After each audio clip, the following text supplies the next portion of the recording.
This is the second one video clip of this lecture. अब ऐसा मिसाल में क्यों कहा गया? माँ किसको तशबीह दे रही है चाँद से? अपने बेटे को। फ़िक्रे से समझ में आ रहा है ना कि माँ प्यार से, लाड से, दुलार से अपने बेटे को क्या कह रही है? चाँद। कि मेरा चाँद स्कूल से आ गया, मेरा चाँद से चेहरे वाला बेटा स्कूल से आ गया है। अब माँ ने क्या किया? बेटे की खूबसूरती के लिए, बेटे से प्यार और मोहब्बत के और लगाव की वजह से उसने माना उधार किससे लिए? चाँद से।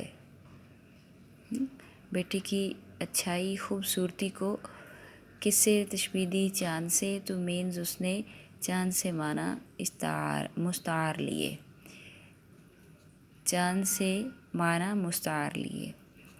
ठीक है, खूबसूरती की वजह से, अच्छा लगने की वजह से उसने चाँद से माना मुस्तार लिए। इट्स मीन कि चाँद का इस्तारा लिया गया है यहाँ पे इस फिक्रा में। और दूसरे में बाप क्या कह रहा है? मेरा बेटा रुस्तम है। रुस्तम क्यों कहा? बहादुरी की वजह से। रुस्तम आपको मालूम है ना, हिस्ट्री में बहुत बड़ी पर्सनालिटी गुजरी है।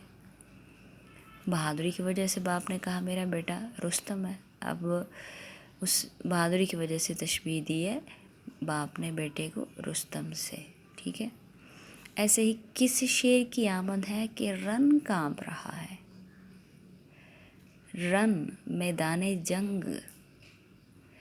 जब कोई बहुत बड़ी शुजाअत और बहादुरी का मुजाहरा करने वाला जसीमुल जस्सा कोई पर्सन आ जाए, पहलवान टाइप का, ये अच्छी खासी उसके पास ताकत हो, जैसे आप लोग ड्रामा आजकल देख रहे हो अर्तुगरुल का, तो हम उसको तशबीह शेर से देंगे ना उसको शेर से तशबीह। तो यूँ ही समझ ले, वही दिमाग में रख के आप कह लें, हाँ, कि किस शेर की आमद है। हाँ, अब मिसाल ले लो अर्तुगरुल की, कि उस अर्तुगरुल की आमद है कि मैदान जंग का मैदान कांप लरज़ रहा है, कांप रहा है। ठीक है, यहाँ पे भी बहादुरी की वजह से शेर से तशबीह ली है। समझ आ रही है बात? शेर से इस्तारा लिया गया है बहादुरी का। जैसे शेर जो है वो बहादुर होता है, डरता नहीं किसी से, बल्कि उससे उल्टा देख के लरज़ जाता है। इंसान भी डर जाता है कि वो पता नहीं क्या कर देगा, हम उससे मुकाबला नहीं कर पाएंगे। ठीक है, ऐसे ही यहाँ पे शेर से माना मुस्तार लिया गया है बहादुरी की वजह से।